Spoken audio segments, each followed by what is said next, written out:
नमस्कार गुरुजनों, मैं राकेश वर्मा आप सभी का स्वागत करता हूं आपके अपने परिवार एशियन गुरुकुल पर। गुरुजनों, आप सभी को ज्ञात है कि आपका ऑनलाइन आवेदन होने प्रारंभ हो चुके हैं और ऑनलाइन आवेदन के साथ-साथ आपका ऑफलाइन आवेदन भी करने हैं। जब तक आपका ऑफलाइन आवेदन नहीं होंगे, ऑनलाइन आवेदन अधूरा ही समझे जाएंगे। तो आज के इस वीडियो में हम ऑफलाइन आवेदन के बारे में चर्चा करेंगे क्योंकि पहले के 2-3 वीडियो में हमने ऑनलाइन आवेदन के बारे में ऑलरेडी चर्चा कर रखा है। गुरुजनों, क, ख, ग, घ, अंग इतने सारे कॉलम हैं जिसमें प्रधानाध्यापक, आपका प्रखंड शिक्षा पदाधिकारी, फिर आपका जो है जिला कार्यक्रम पदाधिकारी का कार्यालय और शाखीय, शपथ पत्र आपको देने हैं। तो ये सारे जो है इन सारे प्रपत्र जो भरने हैं आपको, तो कौन-कौन बिंदु कहाँ पे भरा जाएगा? आपका कौन-कौन से डॉक्यूमेंट्स लगेंगे? वो डॉक्यूमेंट्स कहाँ-कहाँ आपके जाँच होंगे? किन-किन जाँच प्रक्रियाओं से आपको गुज़रना? आवेदन से पूर्व ही आपका इतने सारे जाँच होने हैं। आप हैरत होंगे जाँच प्रक्रियाओं को समझकर और जानकर। आपका जिस विद्यालय में आप पढ़ा रहे हैं, उस विद्यालय में आप जो भी डॉक्यूमेंट्स आप देंगे, उस सारे डॉक्यूमेंट्स का आपको मूल प्रमाण पत्र प्रधानाध्यापक के पास लेकर के जाने हैं। प्रधानाध्यापक आपके दिए हुए प्रत्येक प्रमाण पत्रों का मूल प्रमाण पत्रों से जाँच करेंगे। जाँच में सही-सही पाए जाएँगे, तभी वो फॉरवर्ड करेंगे आगे बीईओ के पास। बीईओ के पास जाएगा, तो वहाँ पे आपका डॉक्यूमेंट्स पुनः जाँच होंगे। साथ ही एम आधार ऐप से आपका 6 महीना पूर्व तक का इतिहास भूगोल खंगाला जाएगा कि कहीं आपका कोई आपत्तिजनक सुधार या फिर बदलाव तो नहीं हुए हैं। जैसे फ़ोटो बदलाव हो जाना, नाम में परिवर्तन हो जाना। यदि संदेहास्पद नहीं होगा, तो फिर वो फॉरवर्ड करेंगे जिला कार्यक्रम पदाधिकारी के पास। जिला कार्यक्रम पदाधिकारी जो है जिला कार्यक्रम जो पदाधिकारी हैं, वहाँ पे 2 अलग-अलग जगहों पर जाँच होगा। एक कार्यालय में और दूसरा शाखीय जो होते हैं, दोनों अलग-अलग जगह पर होंगे। आपका जो सर्विस बुक है, जो वेतन पंजी है, ये सारे आपका जाँच होंगे। सर्विस बुक प्रधानाध्यापक से आपका वेरिफाइड होना चाहिए, सत्यापित होना चाहिए। तो ये सारी प्रक्रियाएँ जो है गुज़रते-गुज़रते जब जिला कार्यक्रम पदाधिकारी के पास जाएगा, जहाँ के मैंने आपको बताया था कि आप जो ऑनलाइन आवेदन करेंगे, वो जाकर के अटका रहेगा कहाँ? जिला कार्यक्रम पदाधिकारी के लॉगिन में। फिर आप वहाँ ऑनलाइन आवेदन करने के उपरांत आप फिर ऑफलाइन आवेदन करेंगे जो हमने बताया। उस प्रकार से फिर जिला कार्यक्रम पदाधिकारी के पास ये जाएगा। आपका ऑनलाइन आवेदन और ऑफलाइन आवेदन दोनों जाएगा। जब ऑफलाइन आवेदन जो आप करेंगे वो जब सही और सत्य पाया जाएगा, तभी जाकर के जिला कार्यक्रम पदाधिकारी जो है आपके ऑनलाइन आवेदन को वेरीफाइड करेंगे और उसको फिर फॉरवर्ड कर देंगे बीएसईबी को, जो आपका क्षमता परीक्षा आयोजित करेगी। उसके बाद वो जो है वहाँ सबमिट हो जाएगा, वहाँ से एडमिट कार्ड आपका जारी होगा और तब जाकर आप परीक्षा देंगे। तो आवेदन से पूर्व आपका एडमिट कार्ड जारी होने से पूर्व जो है इतने सारे प्रक्रियाओं से आपको गुजरना है। आइए चर्चा कर लेते हैं। सबसे पहले आपको शपथ पत्र देना है। सक्षमता परीक्षा 2024 में आवेदन हेतु शपथ पत्र। शपथ पत्र में क्या-क्या करने हैं? मैं, आपका जो भी नाम है, विद्यालय, जिस विद्यालय में आप पदस्थापित हैं, कार्यरत हैं, प्रखंड अर्थात जो वो जिस विद्यालय में पदस्थापित हो, विद्यालय किस प्रखंड में आता है, वो प्रखंड का नाम शपथ पूर्वक बयान करता हूँ कि मैं, आपका अपना नाम लिखना है, विद्यालय में विधिवत रूप से नियुक्त होकर कार्य कर रहा हूँ। विधिवत रूप से आप नियुक्त हैं, न कि जैसे-तैसे आप घुस गए हैं, ये आपको कहना है। दूसरा बिंदु है मेरी नियुक्ति, उसमें आपका नियोजन इकाई का नाम रखना है, कौन-सा नियोजन इकाई से हुआ। नियोजन इकाई के जो पत्रांक है, उस पत्रांक का संख्या आप देखते होंगे, कोई भी पत्रांक जारी होता है किसी विभाग से तो उसका संख्या होता है। पत्र संख्या, पत्रांक संख्या, वो संख्या, साथ ही दिनांक, जिस दिनांक को, जिस तिथि को पत्रांक जारी हुआ था। तो नियोजन इकाई का नाम, पत्रांक संख्या और दिनांक वो आपको भरने हैं दूसरा बिंदु में। तीसरा बिंदु में मेरी नियुक्ति की प्रकृति सीधा, अनुकंपा, प्राधिकार, न्यायालयवाद से है। अब कैसे नियुक्ति हुआ है? यदि सीधा नियोजन इकाई से हुआ, ये जो है भर्ती निकाली गई, विज्ञापन जारी किया गया और आपने विज्ञापन देखा, आपने आवेदन किया और उसके बाद सारे डॉक्यूमेंट्स ले जाकर काउंसलिंग आपने कराया, आपका जो है नियुक्ति हो गया, सीधा नियुक्ति हुआ। उसके बाद अनुकंपा, अनुकंपा आप सभी को ज्ञात है। प्राधिकार या फिर न्यायालयवाद, आपको ज्ञात होना चाहिए कि बहुत सारे ऐसे गुरुजन हैं, शिक्षक हैं, नियोजित शिक्षक, जिनका विशेष परिस्थिति में किसी प्राधिकार या फिर न्यायालय के विशेष निर्देश से उनका जो है नियुक्ति या नियोजन हुआ है, तो वो आपको दर्शाना है। मैंने प्रशिक्षण दिनांक, आप प्रशिक्षण जो है कहाँ, किस तिथि को लिए हैं और किस संस्थान में लिए हैं, विधिवत रूप से प्राप्त किया है, ऐसा आपको बताना है। आपने डीएलएड, बीएड किया होगा ना, तो वह कब किया है, सेशन आपको लिखना है कि कौन सा सेशन में और किस कॉलेज यूनिवर्सिटी से आपने किया है, किस बोर्ड से आपने किया है। मेरी सभी शैक्षणिक, प्रशैक्षणिक, टेट, दक्षता प्रमाण पत्र सत्य है एवं सभी प्रमाण पत्र मेरे द्वारा विधिवत रूप से विहित प्रक्रिया का पालन करते हुए प्राप्त किया गया है। ये आपको शपथ पत्र में जो है आपको शपथ देना है कि जो भी आप संलग्न करेंगे ऑनलाइन आवेदन में, आपने जो अपलोड किया है या ऑफलाइन के साथ जो संलग्न करेंगे आप हार्ड कॉपी, जो भी आपका matric, inter graduation, post graduation, DEd, BEd, DElEd, BEd का होगा, सीटेट का होगा, एसटेट का होगा, बीटेट का होगा, ये सारे आपके नज़र में सही हैं और सत्य हैं, ऐसा आपको घोषणा करना है।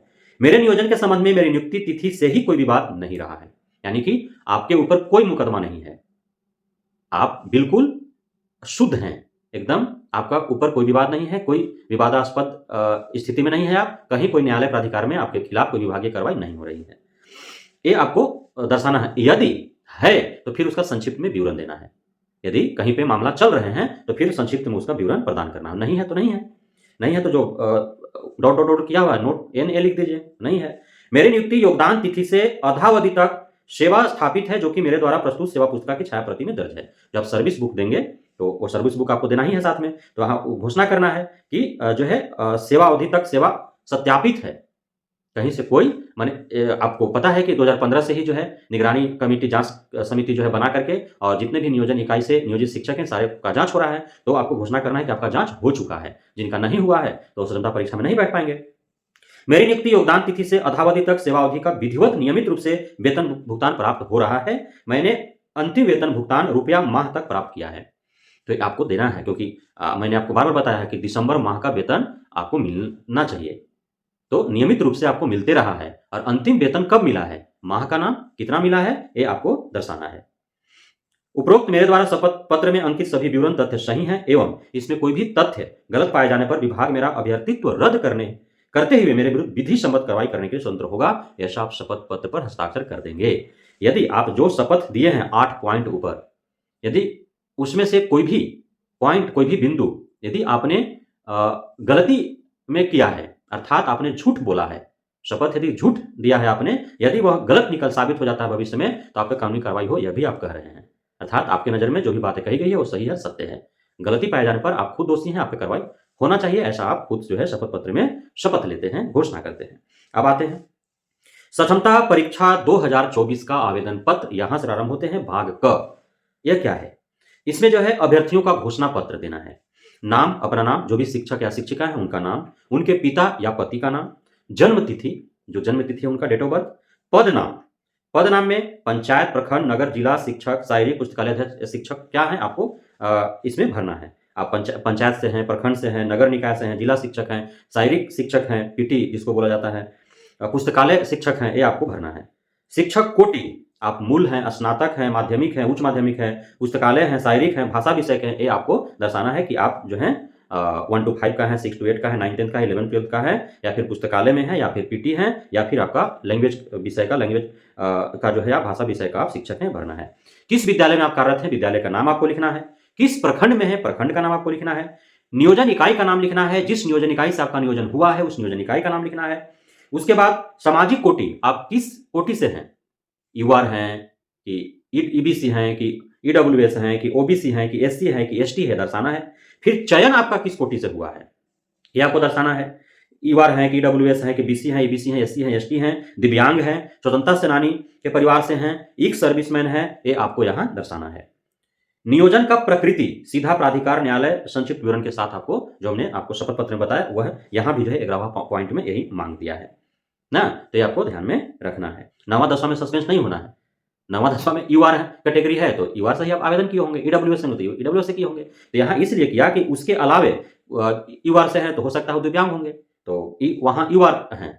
जैसे सामाजिक कोटि जो है, जो दिव्यांग साथी होंगे या स्वतंत्रता सेनानी से होंगे या एक सर्विसमैन होंगे तो वे सामाजिक कोटि में भरेंगे जिस कैटेगरी से होंगे, लेकिन यहाँ पे दिव्यांगता प्रमाण पत्र के आधार पर उनका चयन होता है दिव्यांग डालेंगे, तो ये आपको ध्यान में रखना है।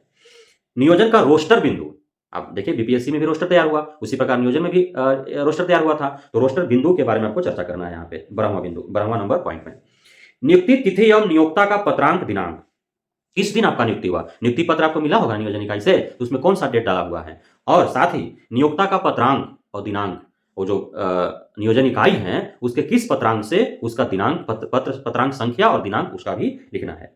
आपका किस दिन नियुक्ति हुआ, किस पत्र के माध्यम से हुआ, पत्र संख्या, और वो पत्र कब जारी हुआ था, वो पत्रांक का दिनांक लेना है।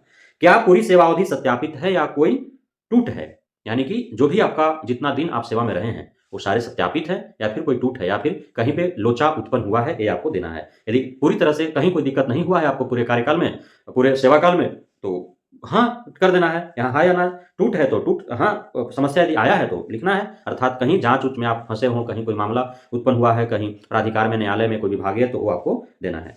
क्या नियोजन से संबंधित कोई मामला न्यायालय प्राधिकार के समक्ष विचाराधीन है? क्या नियोजन से संबंधित, नियोजन से संबंधित, आप ये बात को ध्यान में रखना है, न कि आप कहीं जो है घरेलू लड़ाई वाला जो मामला होगा तो वो आपको यहाँ नहीं दर्शाना है। आपका नियोजन हुआ है, नियोजन से संबंधित यदि न्यायालय में कुछ है तो डालना है। तो घरेलू मामला में, सामाजिक लड़ाई-झगड़ा में आपको फँस गए हों या कहीं कोई केस फौजदारी चल रहा हो, उसके बारे में यहाँ चर्चा नहीं करना है। ये आपको ध्यान में रखना है। उसके बाद जो है, इसमें और क्या करना है आपको, तो यहाँ पे 16 नंबर पॉइंट जो है, क्या दिसंबर 2023 का वेतन प्राप्त हुआ है या अंतिम जिस माह का वेतन प्राप्त हुआ है लिखना है। 2023 अंतिम, क्योंकि दिसंबर माह तक के लिए कहा गया है। यदि दिसंबर माह का वेतन प्राप्त हुआ है तो बल्ले-बल्ले है। लेकिन यदि कोई छुट्टी में रहा हो या किसी पर कोई विभागीय कार्रवाई कर दिया गया हो, वेतन स्थगित उनका हो गया हो, तो जिस समय तक उनका वेतन मिला है वही ना डालेंगे। तो जो आपका अंतिम वेतन मिला है वो आपको माह लिखना है कि कौन-सा माह में आपको मिला है। अब दिसंबर में मिला है तो दिसंबर, हाँ।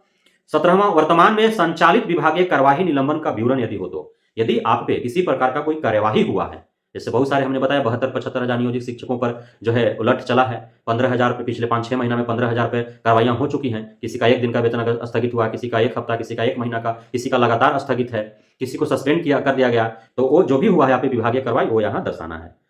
उसके बाद आपका अभियुक्ति यहाँ पे लिखना है और फिर संलग्न प्रमाण पत्र। तो संलग्न प्रमाण पत्र में आपको कौन-कौन, पहला हमने बताया था कि जो आप ऑनलाइन आवेदन किए हैं, तो ऑनलाइन आवेदन किए हैं तो उसका पत्र संख्या होगा ना, वो आपको लिखना है। बीएसईबी से भरा हुआ आवेदन पत्र, जो ऑनलाइन आवेदन किए हैं आप, वो आवेदन वो आपका जो है रजिस्ट्रेशन नंबर वगैरह या एप्लीकेशन नंबर देता है ना, वो आपको यहाँ पे भर देना है। वही एप्लीकेशन नंबर से ना वहाँ जिला प्राधिकार के पास से जाएगा, ऑफलाइन ये जो भी ब्यौरा दिया जा रहा है ऑफलाइन आवेदन, तो जाएंगे तो फिर वहाँ खोलेंगे, आपका लॉगिन में जो उनका पड़ा रहेगा उसको खोलेंगे, सारा मैच करेंगे, ये आपका ऑफलाइन जो दिए हैं और जो ऑनलाइन दिए हैं, टोटल यदि मैच कर जाता है तो फिर फॉरवर्ड कर देंगे। तो इसमें आपका मैट्रिक प्रमाण पत्र एवं अंक पत्र दोनों एवं लिखा है या नहीं लिखा है, यानी कि मैट्रिक का आपका प्रमाण पत्र भी चाहिए और अंक पत्र भी चाहिए, इंटर का प्रमाण पत्र एवं अंक पत्र, स्नातक का प्रमाण पत्र एवं अंक पत्र, स्नातकोत्तर का प्रमाण पत्र एवं अंक पत्र, प्रशिक्षण अंक पत्र या प्रमाण पत्र, यहां ऑब्लिक कर दिया है, यानी कि बीएड और डीएलएड यदि आप किए हैं तो आप अंक पत्र और प्रमाण पत्र में से दोनों कोई एक, दक्षता प्रवेश पत्र और या प्रमाण पत्र एवं अंक पत्र, यानी कि जो आपने दक्षता परीक्षा दिया है ना, उसका एडमिट कार्ड, अब एडमिट कार्ड नहीं है तो फिर उसका सर्टिफिकेट और अंक पत्र दो आपको जरूरी है। एडमिट कार्ड या सर्टिफिकेट और आपका क्या अंक पत्र चाहिए। उसके बाद सीटेट, बीटेट, एस्टेट प्रवेश पत्र या प्रमाण पत्र एवं अंक पत्र दोनों चाहिए, दो कागजात चाहिए। जो सीटेट, बीटेट, एस्टेट या दक्षता दिए हैं उसका एडमिट कार्ड या सर्टिफिकेट और अंक पत्र दो कागजात हर हाल में चाहिए।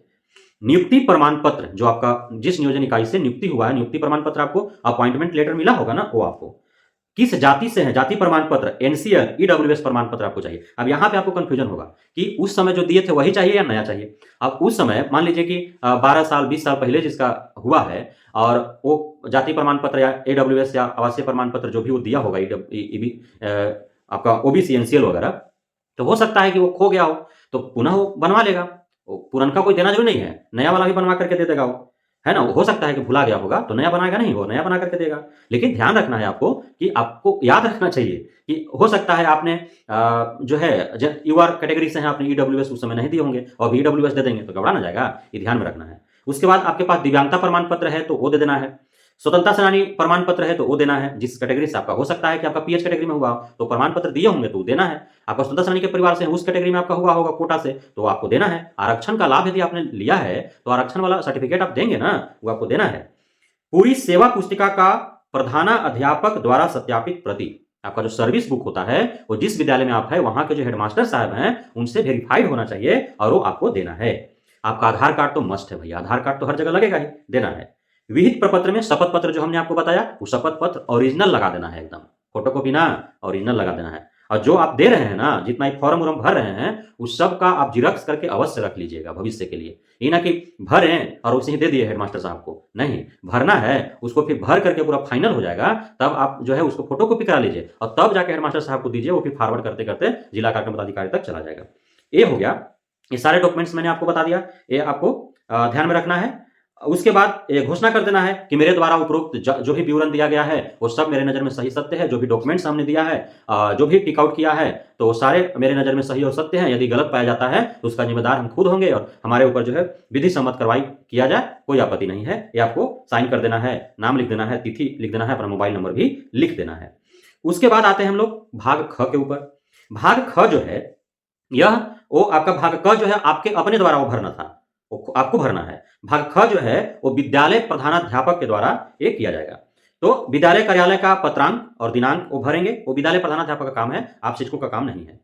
उसके बाद शिक्षक श्री श्रीमती वो भरेंगे नाम उनका, और जो भी इसमें लिखा हुआ है कि जो है सेवा वो लगातार दे रहे हैं, सेवा पुस्तिका का छाया प्रति इसमें संलग्न है, मेरे द्वारा सत्यापित है, जो भी डॉक्यूमेंट्स इनके द्वारा दिया गया वो सारे डॉक्यूमेंट्स उनके मूल प्रमाण पत्र से से जो है उनका सारा सत्यापित किया हुआ है, मेरे नज़र में सभी सही और सत्य है, ये अनुशंसा वो कर देंगे। और उसके बाद जो है वो अपना हस्ताक्षर मोहर वगैरह लगा देंगे, मोबाइल नंबर दे देंगे और अपना नाम पूरा लिख देंगे। हो सकता है हस्ताक्षर जो है कुछ और शॉर्ट आउट में करता है ना, एक आध अक्षर लिख करके, और नाम पूरा उनको लिखना होगा, मोबाइल नंबर और विद्यालय का मोहर लगा देना होगा, है ना। अभियुक्ति अगर आवश्यक हो तो, डिस्क्लेमर यदि कोई जरूरी हो तो वो दें, अन्यथा वो ऑप्शनल है, कोई जरूरी है कि लिखे हैं कुछ उनके बारे में। लेकिन अब मान लीजिए कि कुछ कुछ सही होगा कुछ गलत होगा तो लिखना पड़ेगा। अब डॉक्यूमेंट्स आप दिए प्रधानाध्यापक को, अब जो आप दे रहे हैं उसमें कोई त्रुटि है, कोई गलती है, सेवा पुस्तिका में किसी प्रकार की समस्या है, तो कुछ ना कुछ तो डिस्क्लेमर देंगे ना, वो तो देंगे। और नहीं सब कुछ है, ये है तो उनका मन के मर्जी, लिखना होगा तो लिखेंगे, ना तो कुछ ना लिखेंगे। भाग ग जो है वह प्रखंड शिक्षा पदाधिकारी का है। आप प्रधानाध्यापक आप पूरा भर, भाग क आपके द्वारा सारा भर दिया गया, आपने जो है वहां सिग्नेचर वगैरह कर दिए, आप मोबाइल नंबर वगैरह दे दिए। उसके बाद ख जो है वो प्रधानाध्यापक अपना सारा आप जो दिए, जो भरे वो सब सही पाए, वो अपना वो फॉरवर्ड कर दिए कहाँ, प्रखंड शिक्षा पदाधिकारी को। प्रखंड शिक्षा पदाधिकारी भाग ग जो है वो उनके लिए है। प्रखंड शिक्षा पदाधिकारी वो अपना नाम लिखेंगे, कार्यालय का पत्रांक और दिनांक को लिख देंगे, पत्रांक संख्या और दिनांक लिख देंगे। दिसंबर 2023 या अंतिम माह के वेतन पत्र का ज्ञापन, जो भी जो है आप महीना, यदि दिसंबर में आपको वेतन मिला है तो उसका जो भी होगा, और उसके बाद यदि दिसंबर का आपका नहीं मिला है, उससे पूर्व आपका मिला है तो अंतिम माह का उसका जो है ज्ञापन। अभ्यर्थी के आधार संख्या का एम आधार ऐप से अपडेट हिस्ट्री के जांच उपरांत, मैंने आपको बताया था ना कि बीओ साहब आपका जब जाएंगे वहां पे तो आपका आधार कार्ड जो है एम आधार से जांच करेंगे और पीछे 6 महीना की इतिहास भूगोल खंगालेंगे। तो यहाँ घोषित कर रहे हैं कि एम आधार से जांच किया गया अभ्यर्थी का, उसका अपडेट हिस्ट्री का जांच किया गया, जांचोपरांत नाम पिता जन्म तिथि में कोई बड़ा परिवर्तन नहीं पाया गया है। यदि पाया गया है तो फिर उसका संक्षिप्त विवरण खुद अपने कलम से प्रखंड शिक्षा पदाधिकारी जो है वो लिखेंगे। तो एम आधार से आपका आधार जांच होगा। भाग ग हो गया प्रखंड शिक्षा पदाधिकारी के लिए। अब जो है इसमें और उसके बाद प्रखंड शिक्षा पदाधिकारी जो है वो क्या करेंगे, शिक्षक श्री श्रीमती एवं विद्यालय प्रधान द्वारा भाग क एवं भाग ख में प्रस्तुत सभी सूचना तथ्य विवरण एवं प्रमाण पत्र अभिलेख का अवलोकनोपरांत पाया गया कि इनका नियमित रूप से वेतन भुगतान किया जाता है। इनके नियोजन के संबंध में किसी प्रकार का कोई विवाद या उससे संबंधित कोई मामला न्यायालय प्राधिकार में विचाराधीन लंबित नहीं है। इन्हें सक्षमता परीक्षा 2024 में सम्मिलित होने की अनुमति दी जाती है। फिर वो जो है साइन मोहर कर देंगे, अपना मोबाइल नंबर वगैरह दे देंगे, और उनके साथ जो प्रखंड के सहयोगी कर्मी का भी हस्ताक्षर उस पर होना चाहिए कि इन कार्यों में अब पूरा प्रखंड का सभी शिक्षकों का जो है वहां जाएगा। तो अब उनके साथ कोई सहयोगी रहेंगे ना, जैसे अभी बीपीएम वगैरह का बहाली हुआ है या फिर बीआरपी वगैरह का बहाली हुआ है या और कोई उनके सहयोगी कर्मी होंगे, तो जो भी होंगे उनका भी हस्ताक्षर वहां पे होगा और उनका नाम और पद का नाम लिखा जाएगा, कौन सा क्या नाम है उस सहकर्मी का और किस पद पे हैं, बीपीएम है कि बीआरपी है कि और कोई आरपी हैं, वो लिखना होगा उनको। यदि किसी प्रकार कोई डिस्क्लेमर है तो वो बॉक्स में लिखेंगे, अन्यथा कोई आवश्यकता नहीं है। उसके बाद अब वो अग्रसारित यानी कि फॉरवर्ड कहां कर देंगे, जिला कार्यक्रम पदाधिकारी स्थापना कार्यालय, वहां पे फॉरवर्ड कर देंगे। अब वहां जांच होगा, शिक्षक श्री श्रीमती नाम के प्रखंड, किस प्रखंड से है, के दिसंबर 2023 के वेतन विपत्र क्रम संख्या पर दर्ज है, तो लिखेंगे वहां कि उनके द्वारा जो है वेतन दिसंबर में उठाया गया है और वो जहां भी दर्ज है वो लिखेंगे, एवं इनका नियमित रूप से वेतन भुगतान हो रहा है। उसके बाद वेतन शाखा प्रभारी लिपि का हस्ताक्षर हो जाएगा, जो वेतन देता है वेतन शाखा प्रभारी लिपि का हस्ताक्षर होगा उस पर और वो अपना नाम लिख देंगे। फिर अंग, भाग अंग, जिला कार्यक्रम पदाधिकारी स्थापना शाखा का पत्रांक और दिनांक दोनों भराएगा। उसके बाद ये पूरा क ख ग घ में अंकित तथ्य विवरण घोषणा पत्र के आलोक में इनके आवेदन का ऑनलाइन सबमिशन की अनुमति दी जाती है। उसके बाद जिला कार्यक्रम पदाधिकारी स्थापना जहां भी होगा, जिस जिला के होंगे उनका जो है साइन मोहर हो जाएगा। और उसके बाद ये सारे परिपूर्ण हुए, अब तो वो क्या करेंगे कि उनका लॉगिन में जो आपका आवेदन पड़ा हुआ है वहां जाएंगे और ये पूरा मिलाएंगे, उसके बाद उस पर वेरीफाइड कर देंगे, यानी कि डिजिटल सिग्नेचर उनके हो जाएगा और उसके बाद वो फॉरवर्ड कर देंगे कहाँ, BSEB के पास। और वहाँ से फिर वो सबमिट हो गया, अब आपका जो है एडमिट कार्ड इश्यू हो जाएगा। तो आवेदन के लिए सक्षमता परीक्षा हेतु आवेदन के लिए इतना बड़ा प्रोसेस है। अब इसके पीछे का सबसे बड़ा रीज़न क्या है? तो नियोजन इकाइयों के द्वारा बहुत बड़े व्यापक स्तर पर फर्जीवाड़ा और फर्जी शिक्षकों का बड़ी संख्या में घुस जाना, जिनको निकाल बाहर करने हेतु इतना बड़ी प्रक्रिया की जा रही है ना? तो अब जो है, अब इतना बड़ा प्रक्रिया इसलिए किया जा रहा है कि जो गलत है, जो फर्जी है, सिर्फ वही उसी को निकाल सकें। ये ना कि उनको निकालने के चक्कर में कोई जो है सही आदमी जो है, सही शिक्षक जो है वो बाहर हो जाए। इसलिए कुछ की वजह से सभी को जो है परेशानी झेलना पड़ रहा है और इतने बड़े प्रक्रिया से आपको गुजरना पड़ रहा है। तो इस बड़े प्रक्रिया से आपको गुजरने हेतु कठिनाइयों का सामना करना पड़ रहा है, लेकिन आपको इसका स्वागत करना चाहिए कि शिक्षा विभाग ने देर ही सही लेकिन दुरुस्त कदम उठाई है फर्जीवाड़ा पर रोक लगाने और फर्जी शिक्षकों को बाहर निकालने के लिए। और जब वो निकल जाएंगे तो उसके बाद सही और योग्य और जेन्युइन जो है शिक्षक अभ्यर्थी शिक्षक बन के आएंगे, तभी जो है बिहार का शैक्षणिक पिछड़ेपन का जो धब्बा लगा है वो दूर हो पाएगा और बिहार के जो ग्रामीण सुदूर ग्रामीण इलाके के जो गरीब किसान मजदूर भूमिहीन के जो समाज के अंत में बसे हुए लोगों के माता पिता के जो बच्चे हैं जो सरकारी विद्यालय में पढ़ने जाते हैं, तो उनका भविष्य संवर पाएगा। हमारा भारत जो है भारत का भविष्य बनेगा, भारत की अर्थव्यवस्था सुधरेगा, भारत से गरीबी मिटेगा। इसलिए इससे आपको हतोत्साहित नहीं होना है, आपको डरना नहीं है और नहीं आपको इससे चिड़चिड़ाना है और नहीं इसका आलोचना करना है। तो ये सारे प्रोसेस से आपको गुजरने हैं। बाकी आगे की सूचनाएं आगे की वीडियो में। तब तक के लिए धन्यवाद। विदा लेते हैं आप सभी गुरुजनों से आशीर्वाद लेते हुए और आप सभी को धन्यवाद देते हैं हमारे साथ जुड़े रहने के लिए, बने रहने के लिए, हमें इतना प्यार देने के लिए, हम पे भरोसा बनाए रखने के लिए। जय हिंद।